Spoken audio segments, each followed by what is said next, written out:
Welcome to Real People, Real Voices. I'm your host, James Jackson. I'm your co-host, Pastor Wayne Moore. It's good to see you again. It is, Jack. For another great show? Yes, I'm excited about this one. Yeah. Yeah, I'm really excited about it. It's a great show Yeah. with some great guests. Yeah. We have Bishop Tom Benjamin Yes, with us on today. yes. And he is not used to be one of the fathers of the city of Indianapolis. Used to be. But still, I said Yeah. not Oh, used to okay, be. all right. He's still We're one on of the the same fathers page. of the city. Yes. And yes. doing some great things, not just for the city of Indianapolis, but for Central Indiana. And we also have Professor Robin Reese. Yes. If you can't learn in her class as pretty as she is, you're in trouble. Yeah, and she was my classmate. Yeah. She was always at the top of the class. Yeah. Well, I think I was trailing maybe by a couple of points. well, it paid off. Look where she is today. Yeah, we're proud of her. She's going to be talking to us today. We hope that you will stay with us so you can enjoy our guests and enjoy the show. We also want to encourage you to let your friends and family know that we're on the air. Not only that, but you can go to our YouTube channel at WHMB TV 40. You can watch this show and perhaps others that you might have missed. Also, every Sunday at 11 o'clock p.m., on Sundays at 6:30 p.m. and on Wednesdays at 11 p.m., you can enjoy this show. Yeah, it's a great show. We're having a great run at this. God has blessed us, and we're grateful to be able to share with the community personalities that are doing great things in the city of Indianapolis. Yeah, great city because great people live in the city of That's Indianapolis. Of course, you pastor in the city of Indianapolis. And you do too. And the Lord has just really blessed our ministries, and the city is blessed as a result, I think, of the partnership. Yeah, partnerships, but I'm excited about the fact that we can now funnel our students now into a great school. We're going to talk about that. Yeah. So please stay tuned right here on WHMB TV 40. We'll be back right after this.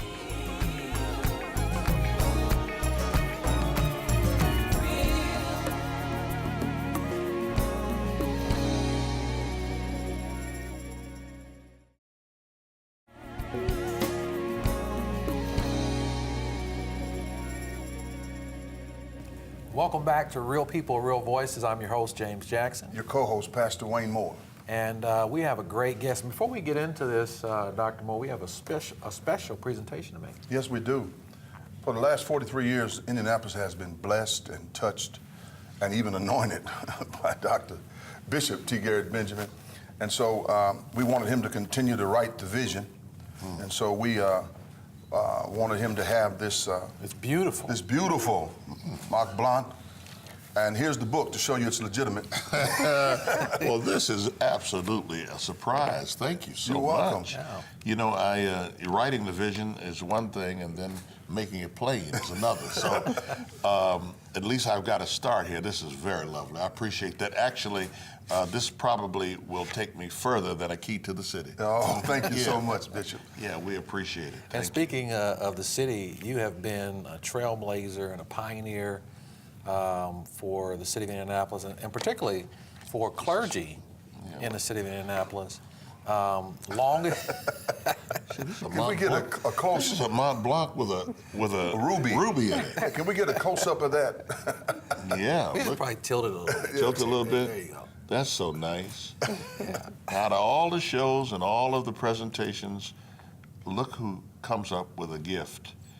These must be some true givers on this show, because Yeah. normally you don't get anything but a hard way to go. Thank you. Thank you. You're welcome. And thank you for blazing the way for all of us. The longest running show.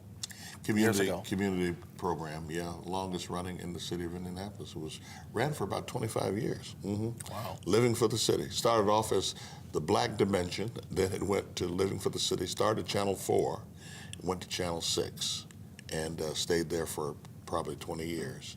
And we did it very similar to what you're doing, trying to just expose some of our leaders and people who don't get a chance to get on television, you know, exposing them to the city of Indianapolis and keeping current events current, you know, and dealing with people who are making a difference in the city. And so, yeah, just what you're doing.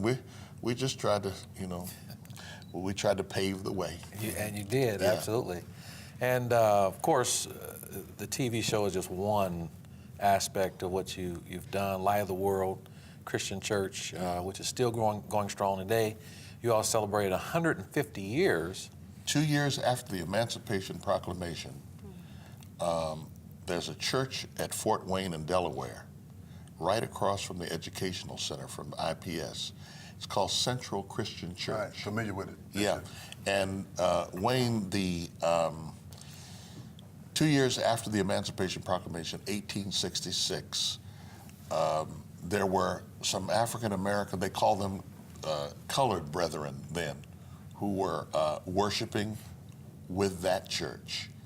And Central Christian said, well, you know, now that the Emancipation Proclamation has been signed, why can't we encourage our African colored brethren to go out on their own? And Second Christian Church was founded. It was called different names, Salem Chapel, all kinds of there, but it became Second Christian. Finally moved to 29th and Kenwood.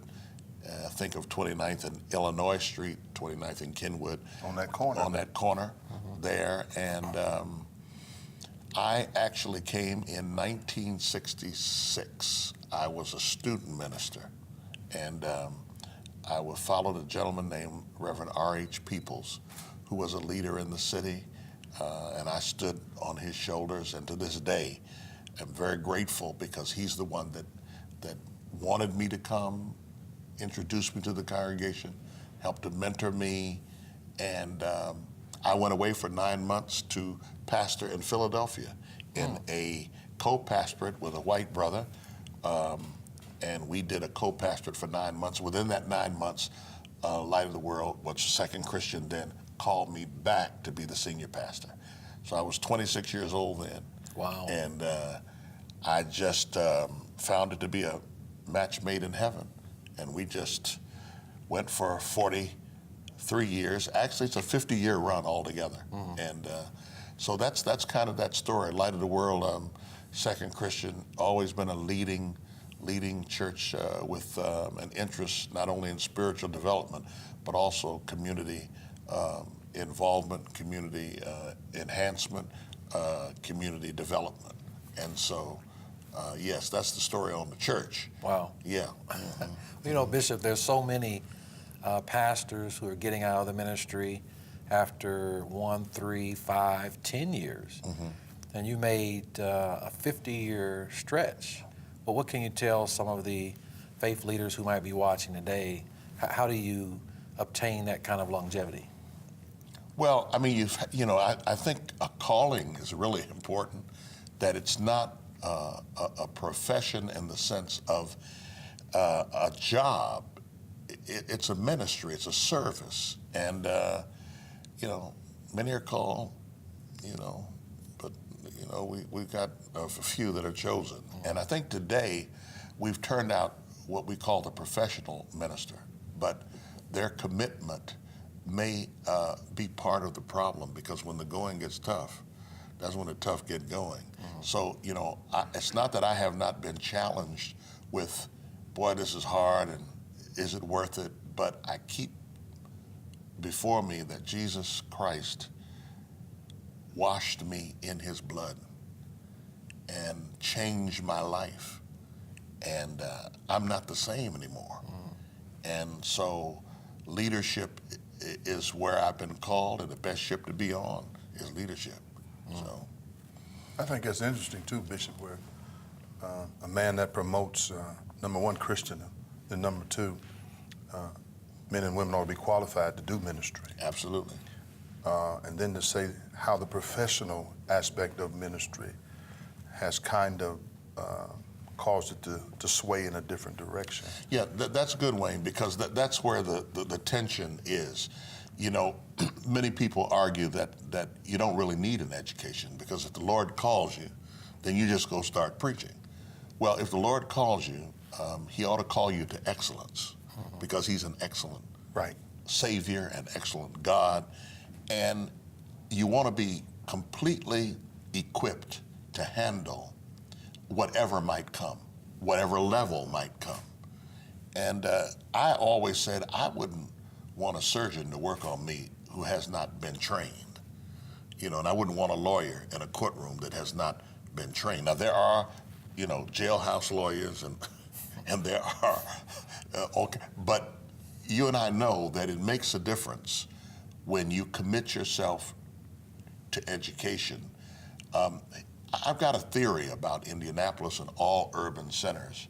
So much of our community, the black community, depends on the church for inspiration and for education. I've always felt that the minister has such a significant role, the black church does, and particularly in our community. People look to it for signals and for leadership. And I think that we either rise or fall on the preparation of that minister. And I think that a lot of the issues that we face as a community find their embryonic development in whether or not that pastor has the ability to elevate the people. And so if you're going to be sitting in a church and the person who is teaching you is less prepared than you can't go up. So I've always said an educated clergy provides an elevated community. And so that's why I am so committed to making sure that no matter when you got called, where you got called, how you got called, one of the ways you can prove that you're serious is that you will commit to an educational process that trains you theologically, because the seminaries and schools of religion, they're really not designed to teach you really how to do it. They're really more to teach you how to think, critical thinking, so that when you look at something, you don't just look at it. You look before it, behind it, under it, over it. And the best preachers in the world are the ones that critically analyze their texts and bring to it some educational exposure. Even their ministry, Bishop. Absolutely. Yeah, even their ministry. Yeah, absolutely. Well, we're going to come back and talk about how ministers can be more prepared through something that God has given you. Stay with us. We'll be back after this.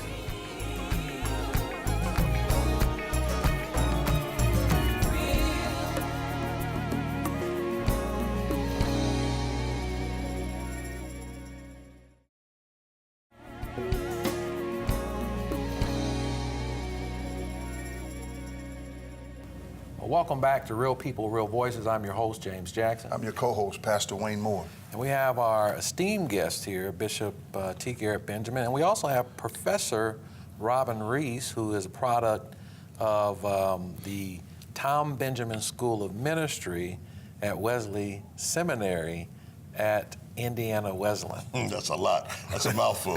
Yeah. And I'm a graduate. Yes, you are. Of the first Yes, you are. program. Yeah, and a great student. Thank you. Yeah, you really were. I mean, that's what I'm talking about. You know, we've got these diamonds and these jewels that are sitting in these churches, and I hope you're hearing me today. Pastor Jackson, he did it. You can do it.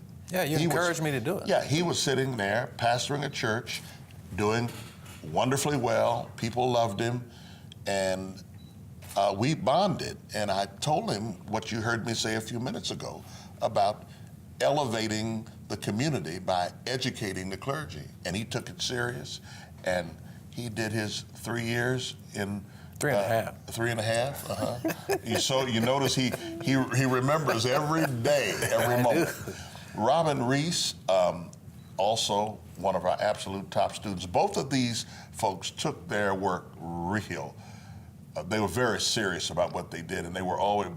Robin prepared notes for the entire class all the time.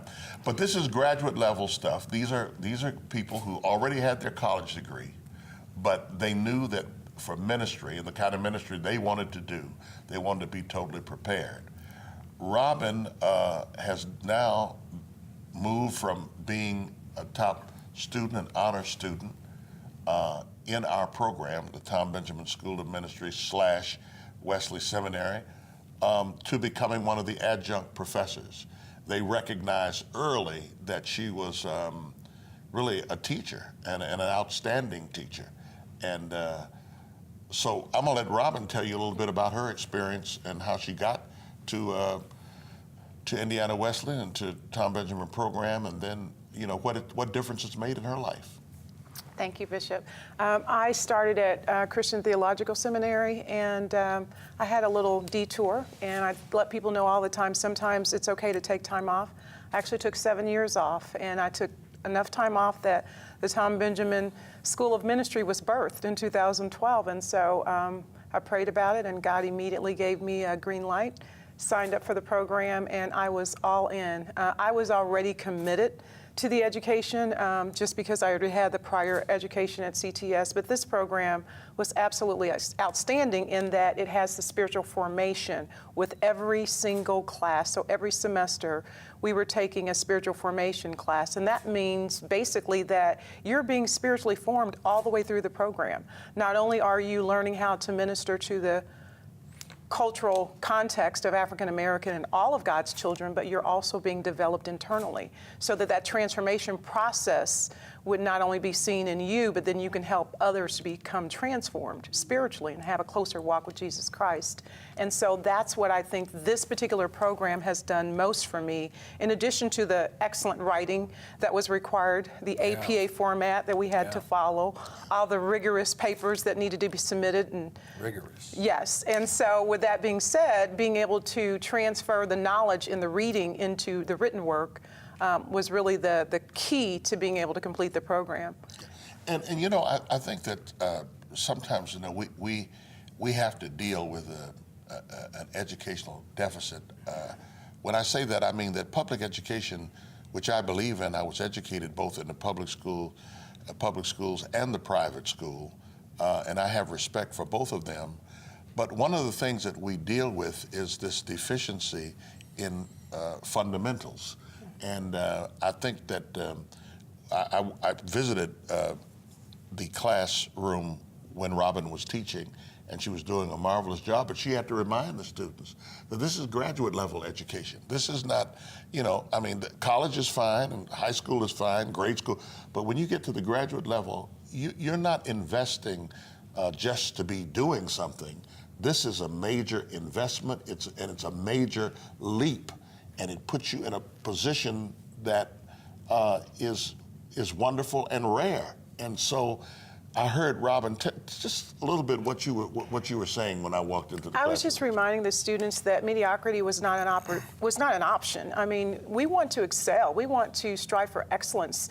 These are scholars who will be ministering to God's kingdom, and you can't do that with a mediocre spirit. You have to do the best you can do and give the best you can give, and they weren't doing that initially, and that's because they hadn't been pushed to do that. They weren't challenged, and so I've been given the assignment to challenge them a little bit. We were challenged, and so I want them to come out as world changers, but able to articulate that and be able to write that in their papers as well. Robin, okay, I'm sorry. Yeah, you were getting some practice with our class. Yes. For me, it was a major adjustment. The first 2 years, I quit every Saturday. Yeah. I was encouraging you, though, along the way. That's why I came back. She would encourage me to stick with it. I mean, I'd been pastoring at that time 17 or 18 years. And so being in a class every Saturday, trying to adjust myself to being there. And finally, after about the first 2 years, I was able to get into a rhythm. And the last year and a half was just outstanding. Exactly. Let me ask you a question. How was the transition from student to professor? I didn't have time to think about it.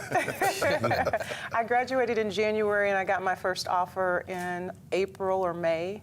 So was shortly thereafter. No, I'm sorry, I finished my classes. The graduation wasn't until April. So I got the offer shortly thereafter, and I didn't have time to think about. I didn't get trained. We're trained to minister, but we're not trained to instruct. Right. So I certainly needed the help of the Holy Spirit. She's a natural, though. She's just really a natural. The help of the Holy Spirit has gotten me to this place where I can feel like I can help and invest into And God's so you've learned to scholars. take responsibility for each student. Absolutely. It's great. Absolutely. That's phenomenal. Yeah, and you know, that's something that Wesley does very well, Wayne. They see the student holistically, you know, so it's not just educationally. These folk, even in their class, they were together in that class. That class graduated graduated April. in April. They were shepherded by the instructors. This was a cultural context cohort. So these students happened to be all African American with African American instructors. So they were really given a gift because the instructors from Wesley Seminary, we call them Dr. K, Dr. S, you can remember that better, and so could we. Dr. K, Dr. S, they were a husband-wife team, but they actually poured into these students so much love and so much support. They demanded a certain level of education, but at the same time, they recognized that these are human beings with jobs, with families, and they kept coming up under them and giving them the support that was necessary. And I would say, I don't know so much for Robin and James, but I do know that for many, they could not have made it without that shepherding. And that's a little part of the Wesley tradition that's important. I don't want to put any other seminary down, but I do know that they kind of major in giving that holistic support. And you have to want to fall or fail. They're not going to let you fail, you know, if you're interested in really going, you know, to the top. Yeah. Well, Bishop, thank you. Appreciate it. You mean we're out of time? Yeah, we're out of time. Wait a minute now, hold on a minute. Okay, this has been fantastic. Thank you so much. I'm proud of both of you. Thank you. You're doing a wonderful work, and I feel the chemistry, and your ministries are outstanding. Thank you. Thank you. And Indianapolis is better because you are a part of it and an integral part. Thank you, Robin. Thank you. Robin. Thank you so much. Please have me back. We will have you Thank back. you. And thank you. We'll be back with the rundown.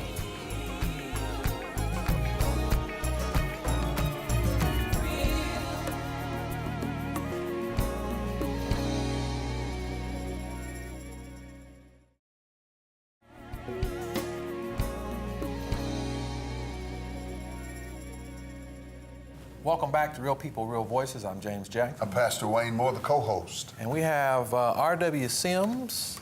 Thanks for joining us for the rundown. Good to be here, RW, Pastor. how you been, man? Pastor Moore, God's just been blessing me. And you were one of the Amazing. graduates in the program? Yes, I was one of the blessed cohort of Indiana Wesleyan University, and what a wonderful experience it was. And of course, Robin, she's one of our classmates. Robin is one of our beloved, Yeah, and our now adjunct professor, and we're just so extremely proud of Robin and everything that she had achieved, well deserved. Now, has the program enhanced your ability to lead in the ministry you're in? Sure, I believe it has. Bishop Benjamin, he and I had the opportunity to conversate, and he was a great inspiration in the program himself. And he always had this slogan: "We start together, we finish together." And I believe that was one of the key to holding the cohort group together. And I thank God tremendously for Bishop Benjamin for that. Well, congratulations. Oh, wonderful. I tell you, it's Thank you, been RW. a journey, but one that I would always cherish. And we'll see you next time on Real People, Real Voices. So long. Real